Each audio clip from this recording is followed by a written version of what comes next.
A second challenge to overcome is the reform and recovery of the financial sector that has been dented and damaged by the crisis. For most people, it seems when we talk about financial sector reform, what they hear is regulatory reform, and certainly that is on the agenda. Specifically, what we call the perimeter of regulation is being expanded such that all systemically important financial institutions will come within the perimeter of regulations. Derivatives will be, by and large, moved onto central counterparties for trading. And there still is uncertainty about additional regulation.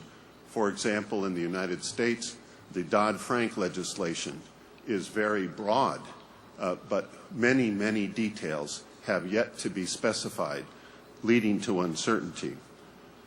But regulation is only one part of reform. In addition to traditional microprudential regulation, it's clear that there's a need for macroprudential regulations. There's agreement among the members of the Financial Stability Board to implement macroprudential regulations, but uncertainty exactly what that would be and how.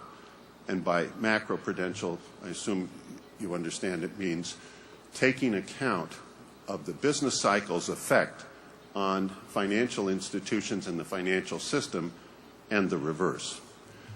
But in addition, the crisis showed need for strengthening financial supervision, the need for addressing too big to fail issues through new systems of resolution, and to create assessment mechanisms to make sure that agreed reforms are in fact implemented.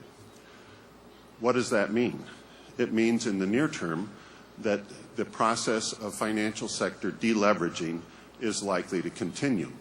For example, the IMF's recent Global Financial Stability Report suggests a deleveraging in the euro area that, even if carried out carefully, will result in the shrinkage of available credit by nearly 2%. We know that the new accord, Basel III Accord on bank capital, implies the need for significant amounts of new bank capital. And in many countries, new taxes, such as the proposed financial transaction tax in many European countries, is increasing the burden on financial institutions. The net result here also is very clear.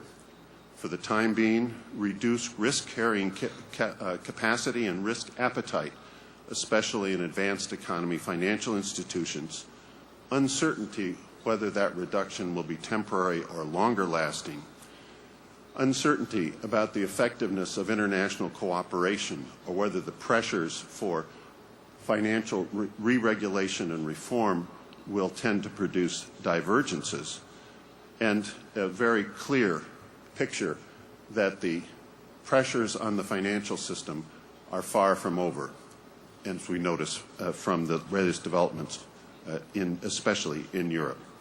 So a second reason to think that the growth outlook could be a modest one, especially in advanced economies.